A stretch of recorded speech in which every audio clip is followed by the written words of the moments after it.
Hello, and welcome to the first episode of Out of the Ice. What is Out of the Ice? I'm so glad you didn't ask. Um, Out of the Ice is a podcast that my friend Kat thought of because while we were in college, I realized she had never seen a lot of pop culture stuff that just seemed so ingrained into the cultural mass that is humanity. Like, we're talking major Disney movies, Steven Spielberg movies, pretty much anything under the sun. She essentially just went through life until her first year of college with blinders on, like a horse. Oh my god. And it was kind of joked around by me that it was like teaching a caveman about what has gone on with humanity since they went into the ice. Thus, the title of this podcast. So introduce yourself, cave woman. Oh my god. All right. Hello. I'm Kat. So this persistent motherfucker right here is always Hey, always this podcast isn't for you, children. yeah, so just persistently kept telling me, you need to see this, you need to see this, you need to see this. And it got to the point where it was so overwhelming that I didn't know where to start. And I just, I don't know. Somehow my best idea, my most powerful in the morning. So obviously at 5 a.m., just as I'm clocking into work, I thought I had an idea. I'm like, all right, I want this mic. I could do a podcast.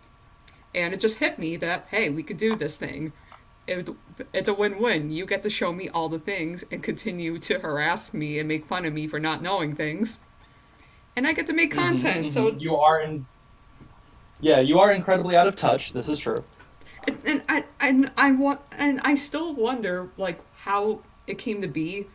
I have, like, is it, like, just pure stubbornness on my end to just, like, not expose myself to things? Look, sometimes parents just don't love their children, and that's just an unfortunate truth about humanity. Um, but yeah, like it is incredible the things that you haven't seen, Kat. Like, for instance, Back to the Future. I had to show you that.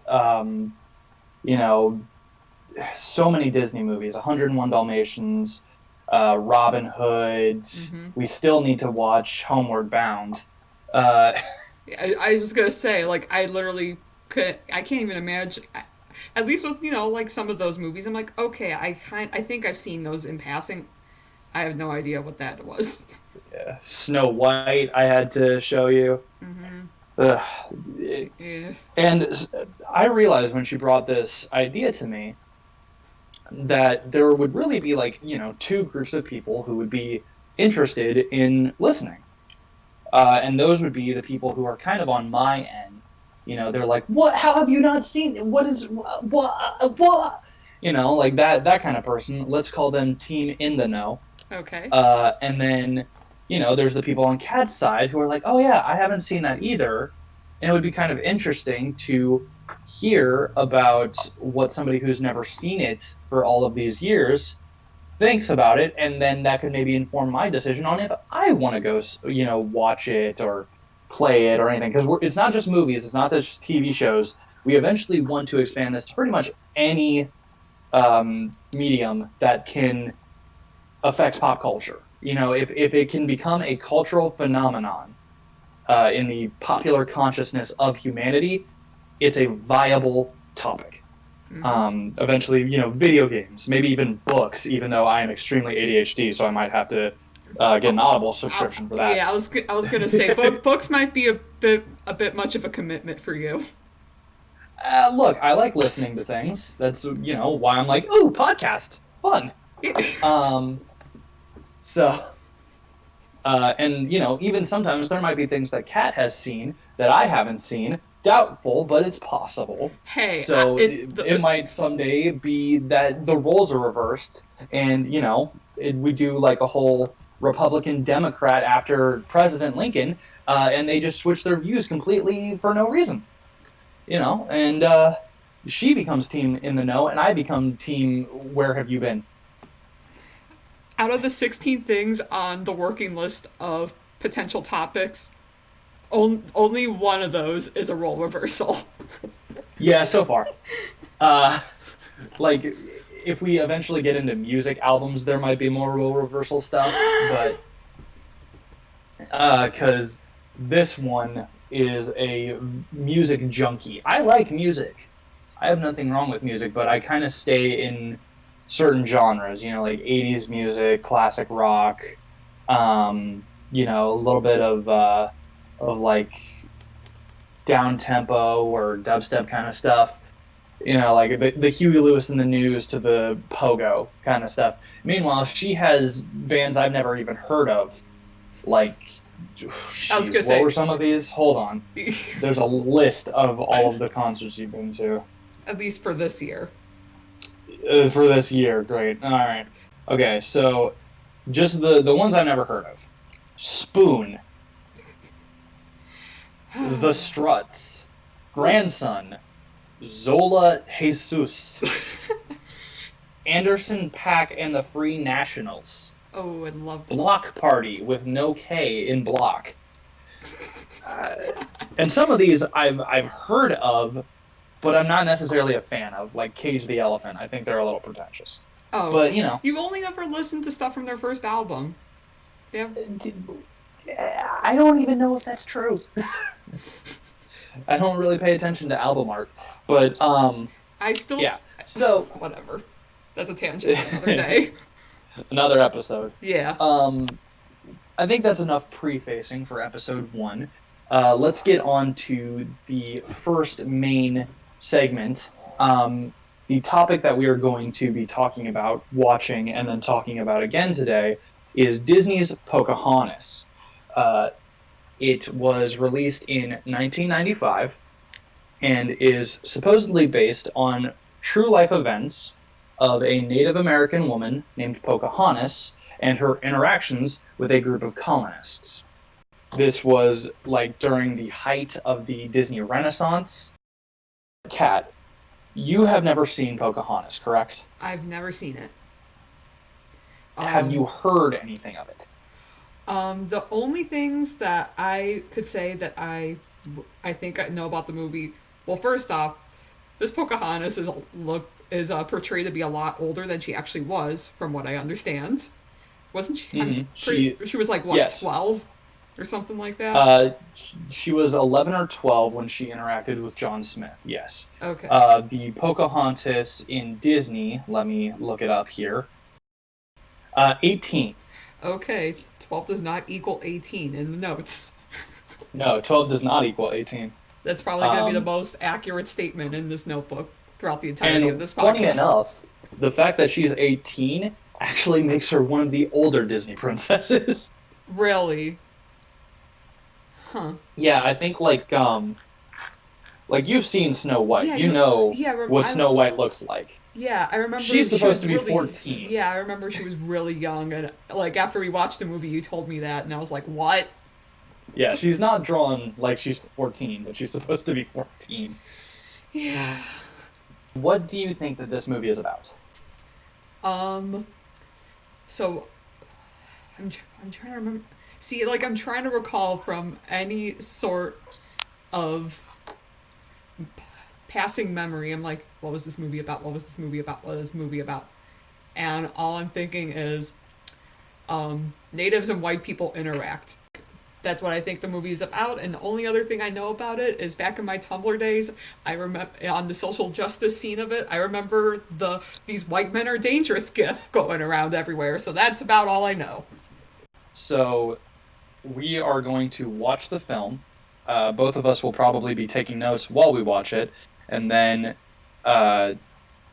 you won't be hearing us go through the whole thing. We will cut to when we have watched it, and we will discuss our post-viewing thoughts, and I will even give some trivia about the film and about the real Pocahontas. All right, and to anybody that is in the where you been camp, this is the time to stop listening. Go sit down. Go watch it. Mm-hmm. I'm not being. If you want to watch it, if you want to watch it and then compare your thoughts to Kat's first time viewing thoughts, you can pause this episode and go watch it right now. If you instead are using this to see, should I bite the bullet and go watch it, feel free to keep playing.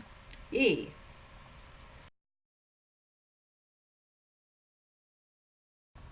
Okay, and we're back. So we just got done watching the film.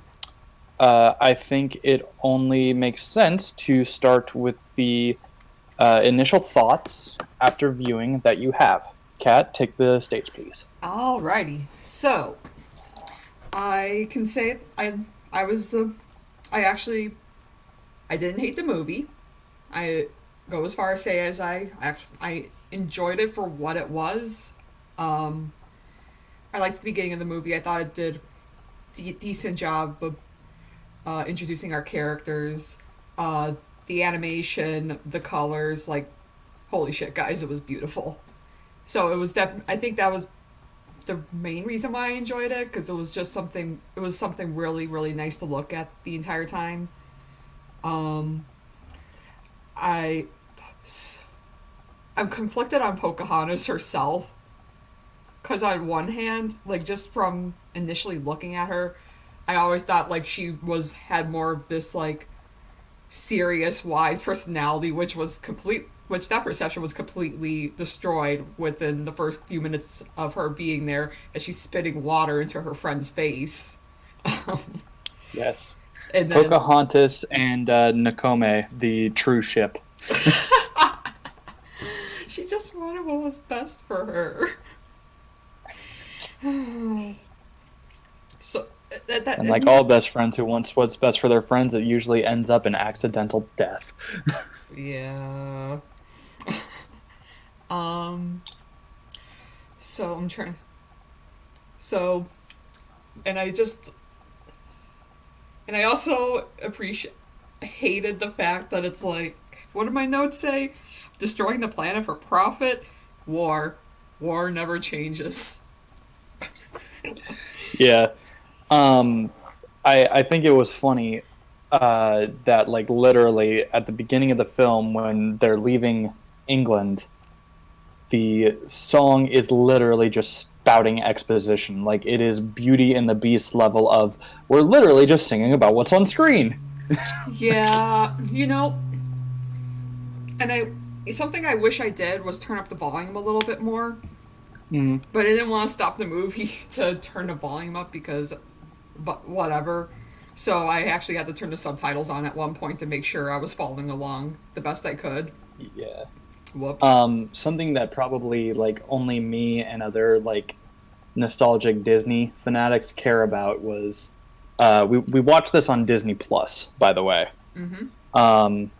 And on the Disney Plus cut, I don't know if this is true for any recent Disney DVD or Blu-ray releases, but on the cut that is on Disney Plus, it has the old Disney logo, like the 2D one on a blue background that normally came with like do do do do do, and I was just like, oh my heart, because I actually think that the current Disney logo, like the CGI one, it takes too long, it doesn't get to the point, and it's just kind of too much, overly self-indulgent. Mm-hmm. Yeah, like that one is just like boom, there, Disney, all right, let's go. Like there's a reason that CinemaSins almost always at the beginning of their videos is like sinning how long it takes to get into the film proper, like 45 seconds of logo, a minute of logos. Like we don't need that much. Yeah. We get it, you made the movie, shut up. Like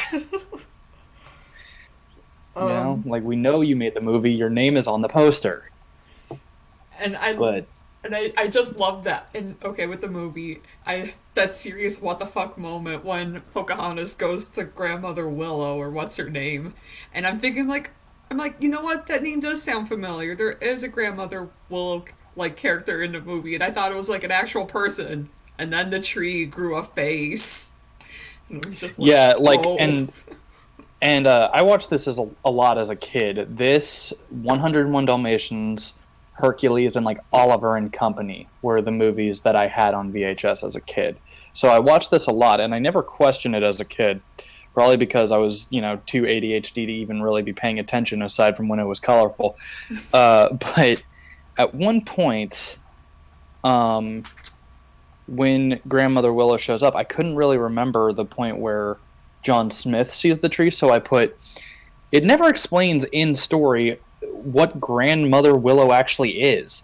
Spirit of an actual ancestor, of the tree, of just nature in general. Is she crazy and imagining this? And then John sees it, and I'm like, okay, so it's real. You know, like the next note I have is like, so John can see Willow too. So it is real, I guess, but it doesn't explain what she is.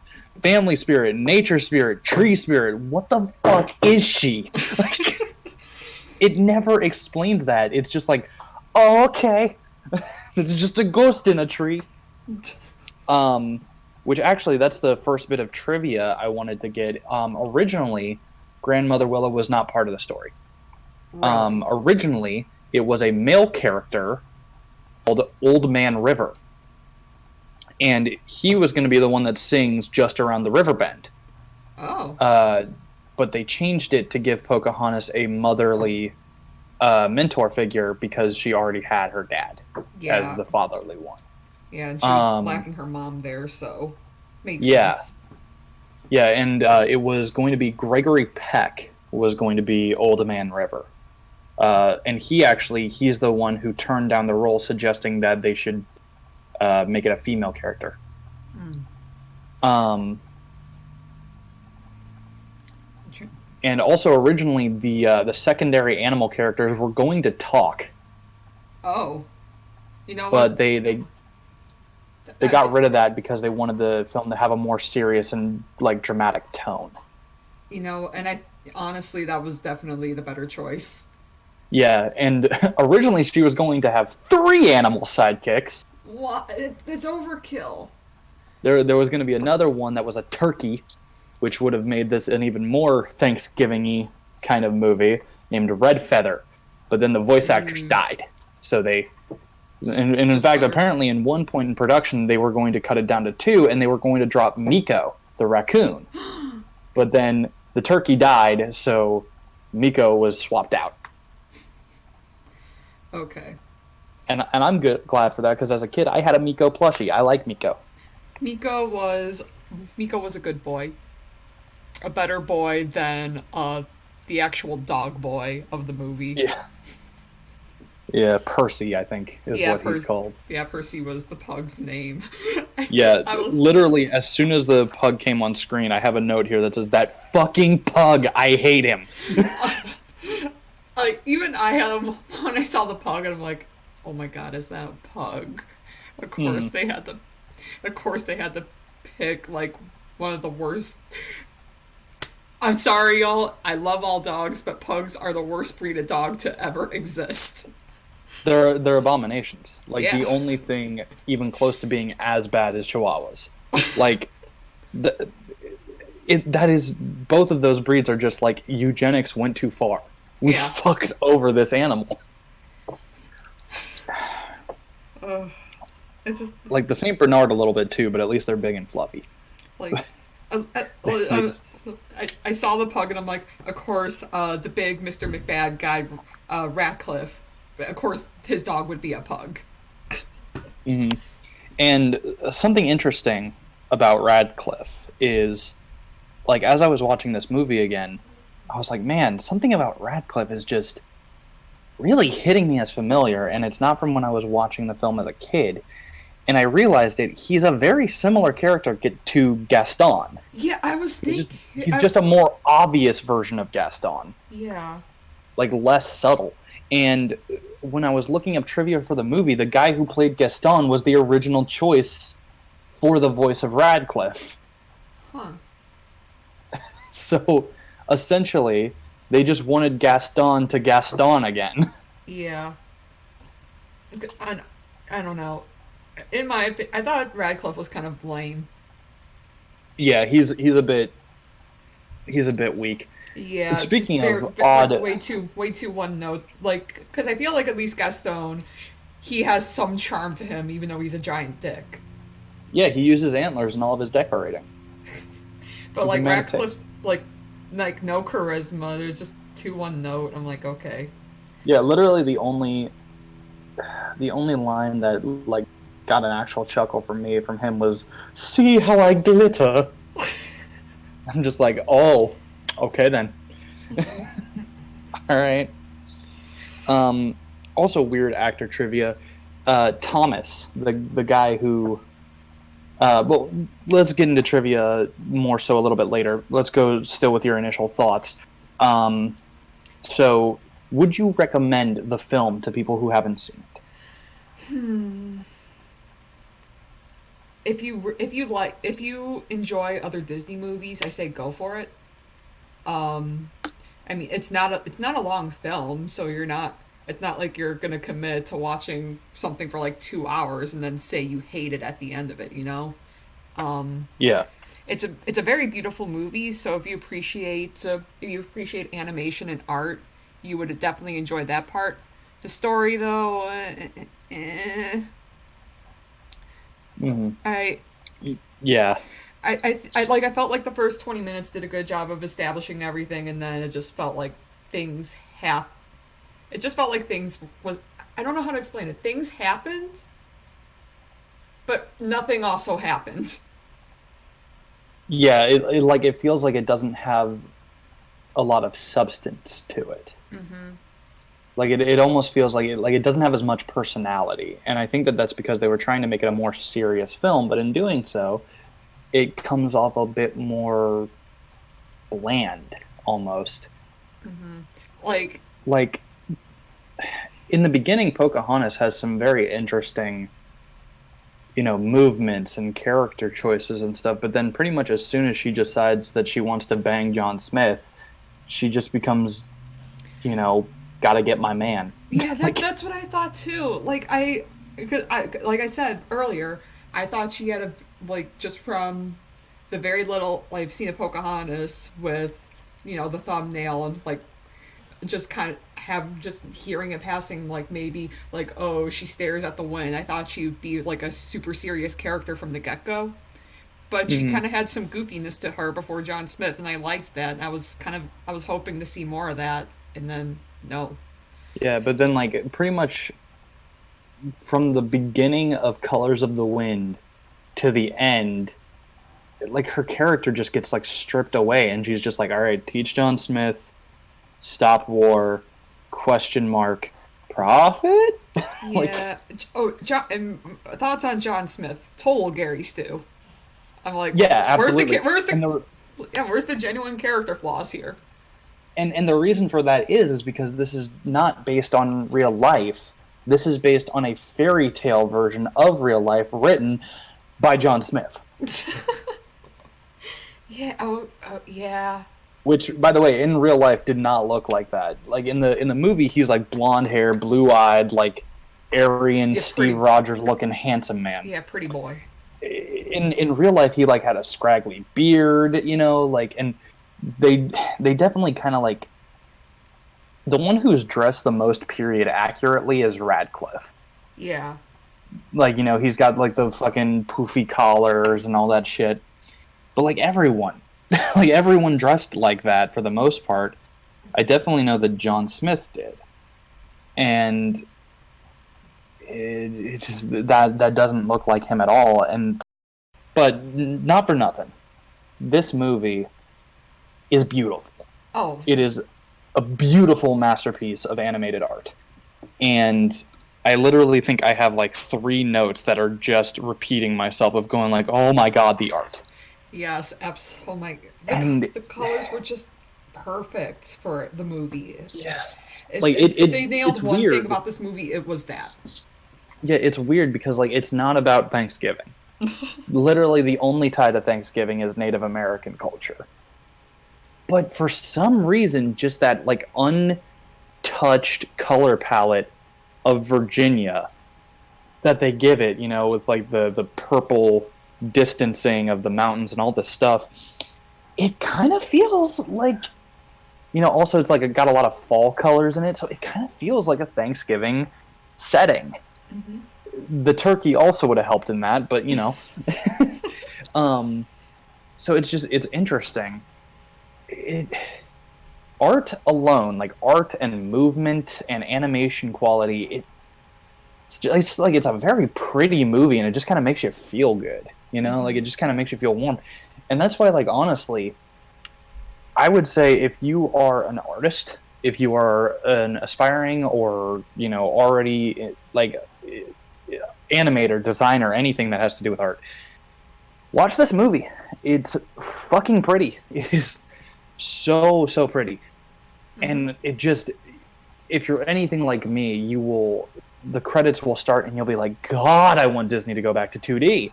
Yeah, I even so we were kind of watching the movie together approximately about the same time.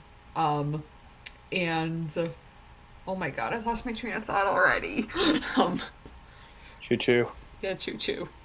And and I just brought up Princess and the Frog because that was the last like 2D Disney movie that I watched. I actually watched that kind of recently, a few months ago, and I'm Yeah, just as like, far as I'm aware, that's the last one. yeah, and I'm just like, why can't they do more of this? This is beautiful. Don't get me wrong. Yeah. I kind of enjoy the 3D Disney movies, but like, why can't we do this Go out too? and support the Kickstarter for, actually, it might be Indiegogo, for Don Bluth's Dragon's Lair movie. It's a 2D animated movie done by the guy who made Brave Little Toaster and All Dogs Going to Heaven. Okay, I'm not sponsored, but I am a backer. It gave me a Secret of Nim poster. Aw. So that's where you got that?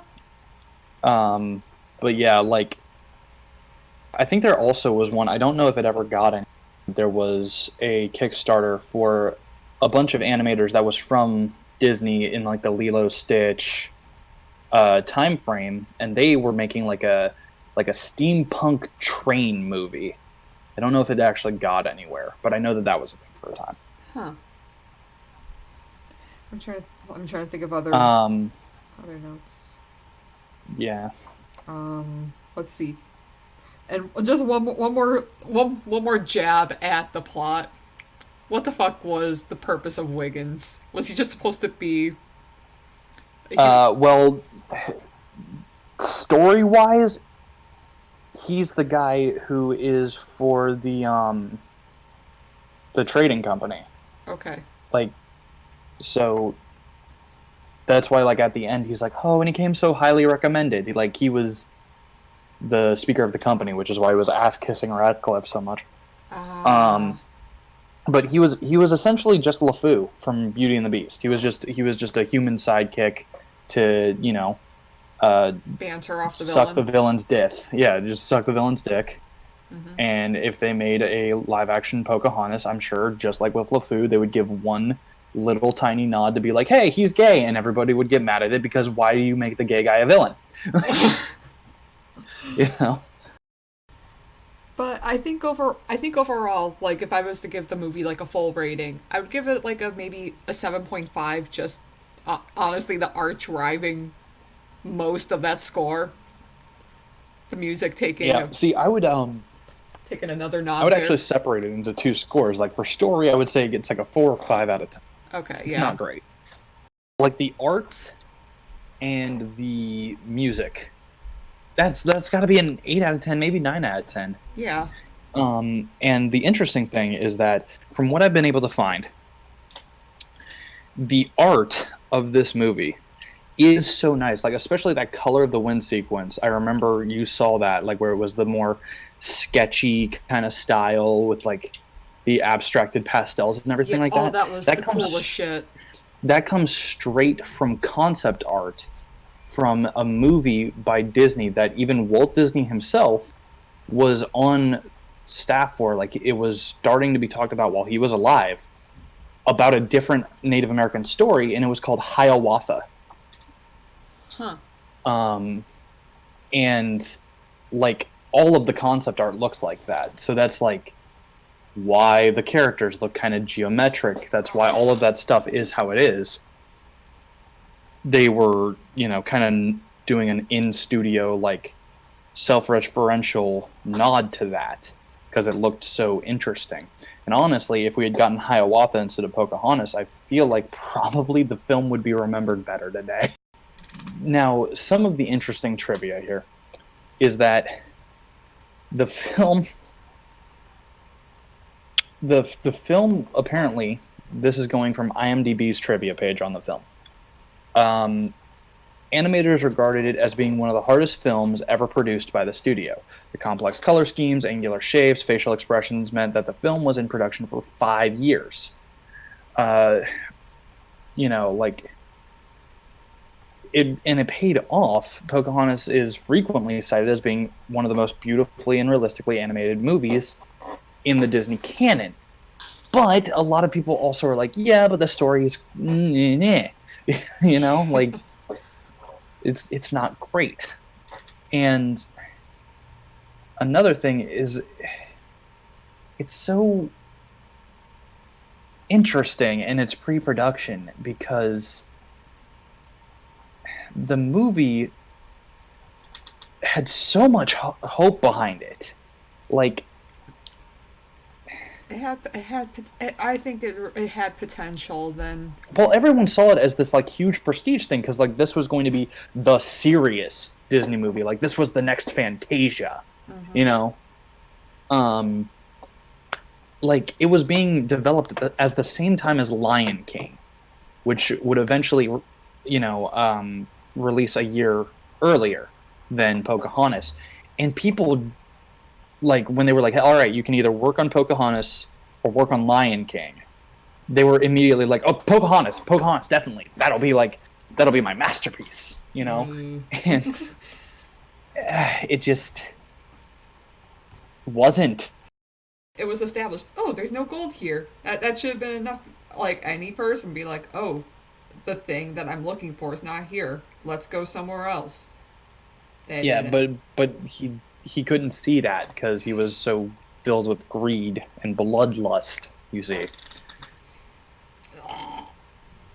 I love the fact that the more like I wasn't like high on this movie, but I could say like I kind of liked it. But the more and more we talk about it, I'm like maybe not. Yeah, that's kind of how it goes. A lot with this movie, it's. See, we're so tired. We're like, no. Yeah, it's just, like the movie is so pretty and so nice, but then just like it's kind of problematic, which is a shame because again, from IMDb's trivia, and I've seen this talked about other places too. In a quest for authenticity, the Disney studios hired mostly Native American actors and actresses to do the voices. They also employed Native American consultants and had a session with a real shaman. But despite these efforts, prominent Native American activists issued an open letter condemning the film for its historical inaccuracies and stereotyping the Native American people. However, actor and Native American activist Russell Means, who provides the voice and speaking role and physical inspiration for the chief in the movie, so clearly not biased, has referred to the film, in particular the opening, as being the single best representation of American Indians that Hollywood has ever done. Of course, that, is from a while ago, and there might be better stuff now. And just one last note, we basically kind of covered all the bases as far as my notes go, but the last little note that I want to point out, I made a tally of every time I heard the word savage or savages, including the song, 38 times. Yes, 38 times. Well, you see, some of those, though, are the Native Americans calling white people savage. Yeah, so that's you say, true. oh, ha, ha. Oh. They're both savage. Ah. Like, it's a fun movie if you just kind of, like, want to turn your brain off and not think about the historical and, inaccuracies and all of that stuff. Now let's talk about the historical inaccuracies and stuff like that. First off, Pocahontas was not her real name. You know what? I feel so on it. Despite being a college graduate, I still feel like I'm so fucking uneducated. Like, what was her real name? Well, apologies any Native American listeners, because I'm about to butcher this. But it was, if I can get this right, Amunuate Motuaka. Pocahontas was just a nickname. Oh. Because Pocahontas depending on who you ask, means playful one or ill-behaved child. Ooh. And this is from Smithsonian.com. Powhatan, if I'm pronouncing that correct, was the name of her dad, who was the chief, and was the ruler of more than 30 Algonquin-speaking tribes in and around the area that the early English settlers would claim as Jamestown, Virginia. Again, this is from Smithsonian.com. It is called The True Story of Pocahontas, if anyone wants to check it out.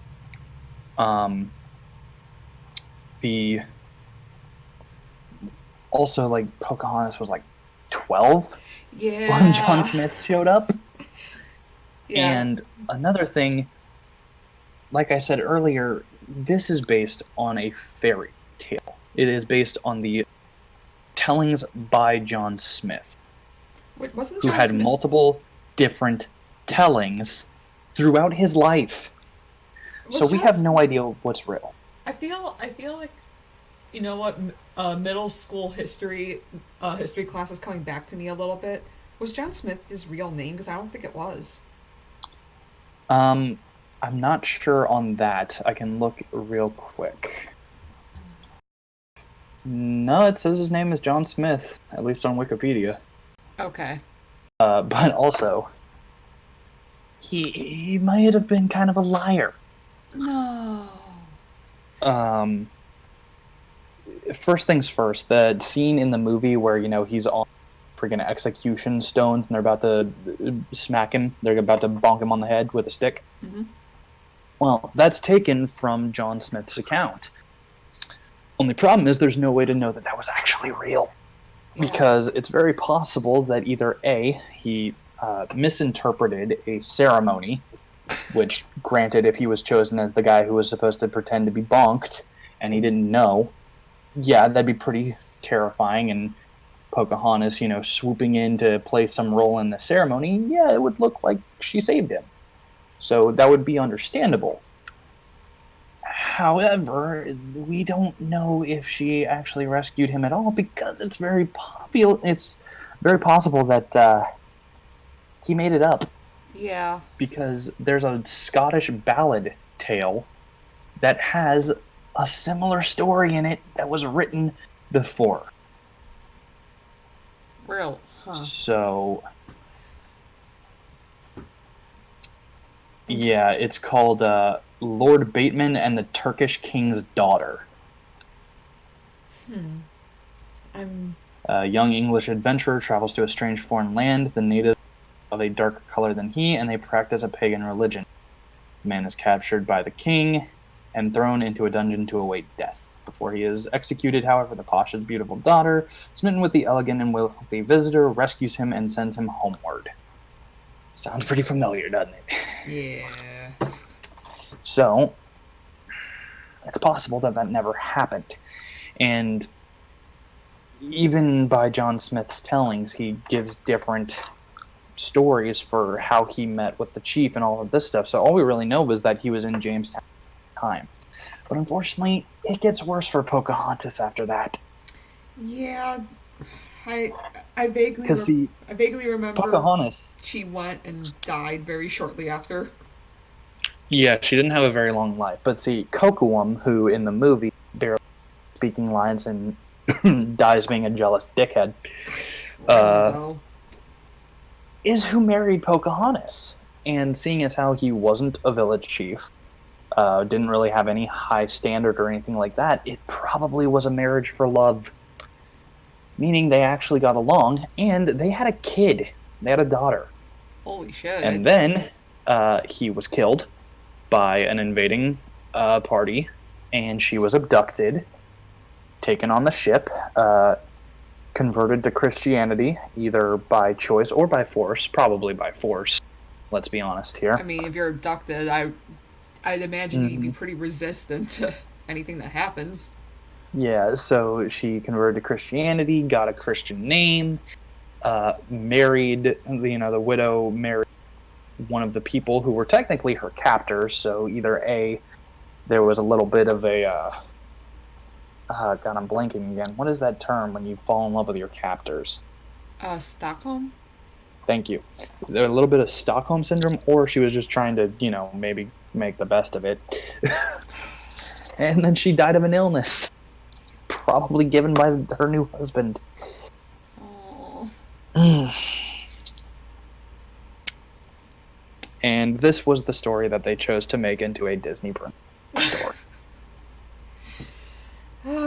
So you can see why that's a little bit problematic nowadays. Yeah. And I mean, it's.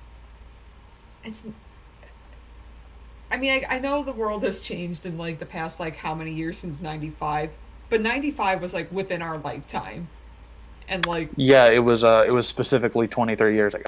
Yeah. I was born in '95. I was gonna say you're a '95 baby. I was like 2. But literally the beginning of '95 January. Yeah. So, yeah, that's Pocahontas. that was indeed Pocahontas. An extremely pretty visual innovation. Like, no one can take that away from it. It is a pretty movie, and the art still stands up today. And the landscaping is beautiful. It made me want to go to Virginia, which not many things can do. And, like the guy who said the opening specifically was a great telling of the Native Americans, that's true. Like, when it shows the war coming in, the people on the canoes gathering the resources, all that stuff, it seems accurate from my uninformed point of view, so it at very least doesn't show it as insulting. Yeah, like... And it does try to show two sides of the coin. Yeah. It tries to show that in waging war, in choosing violence, both sides become savages. It's not the change of technology that makes you savage. It's being an asshole. How much would the movie actually change if you replaced Pocahontas with a sexy lamp in every scene? Yeah, that's actually that's a pretty common criticism, actually. Which is why, like, when we were watching it, the part in the fog and John's just staring at her, I was just like, gaze in amazement as I stare into the middle distance. Yeah. They could have kept her more silly nature that they established in the first 20 minutes. Yeah, they had something there with Pocahontas and Nokwuma. Like, I know I joked about them being the true OTP, but, like, first off, that would have been extremely progressive. Also, just as problematic, because that didn't happen either. But would have been extremely, progressive. I mean, shit, they still haven't done that. Mm-hmm. Everybody was kind of hoping that in Frozen 2 Elsa would get a girlfriend, but apparently that has not happened. So, yeah. Still waiting on that. And, like, it's not like Pocahontas is like, she was competent. Like, she can run she can run and climb and do all sorts of shit. She had 2 animal sidekicks that could do shit for her that she couldn't do. Mm-hmm. She could have been, like, she could have been a real badass. It's just a shame because, like, the animation is so good. Like, and honestly, even though that would have been the bad end, I kind of, like, every time I'm like, man, why'd they have to stop the battle before anything happened? Like, yeah. I wanted to see that animated. Like, that would have sucked for everyone involved, but it would have looked really, really good. Like I said earlier, that's really, like, my main criticism with the movie. It's like, things happened, but they didn't. Like, this fight's gonna happen, then it didn't. Yeah, like, we got the little battle between John and Coco, and it's like, oh man, this is really stressful. Bang. Oh, okay. Yeah. And I felt nothing. I felt nothing when he died. I'm like, okay, cool. Yeah, he barely has any lines. Yeah. Replace him with a fucking plank of wood. With a sexy plank of wood, excuse you. Yeah, sexy plank of wood. The sexiest plank of wood.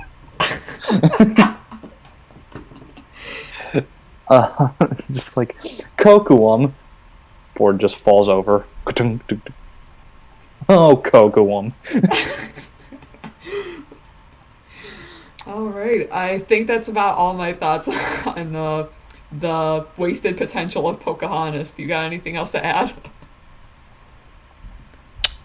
Yeah, just like I said, if you want to see an extremely pretty movie, go watch Pocahontas. If you want to see a movie that, the story stands the test of time, don't go see Pocahontas. Go watch Moana, it's better. Not art-wise, unfortunately. Like, the art in Moana is very good, but CG. Everything's CG now, so... It's kind of overstayed its welcome. Yeah. And... I think that's it. So, I think it might be time to wrap this up. This has been the first episode of Out of the Ice. We are currently figuring out how to get it on all of the things for your ears to listen to it on, Apple Podcasts, the Android stuff, Google stuff. I think Podbean is a thing. I think it's so we're looking into all of that, and we hopefully will get those on there soon so that you can listen on the go, so that new people can discover it. But for right now, if you stumbled upon this on YouTube, and you liked it, and you want to support this new venture that we're doing, give us a like, click subscribe so that you can see new episodes. If you hated it, give us a like and click subscribe so that you can troll further episodes. And one more thing I want to add, as far as if YouTube is not your preferred way of communicating, because let's be real, comment section of YouTube videos is a hellhole. So we do have a Twitter. We do have a Twitter. Out of the Ice podcast. I'm running that. So if you feel like we missed something, we want to discuss it further, hey, tweet at us at Twitter. Talk to us. If you want to say something like, hey, I like this thing, you should do that. You should watch and discuss this thing. Let us know there too. If you want to say how much you hated us, feel free to do that too. But we always like to learn. We always like self-improvement, even if we cry while doing it. Yep. Just give us any comments, any suggestions. If you have a topic that you would like to see in an episode, we're extremely poor, so if it's hard to find, it might have to go on the back burner, but we will probably get to it eventually. But in the meantime, thank you for listening and supporting us on what basically, I feel like any first episode of anything, you'll look back and be like, ugh! So, yay, thank you for staying the entire time. We appreciate it. Yeah. Thank you very much. I hope you all have a beautiful, beautiful day. Or don't. I don't care, whatever you want.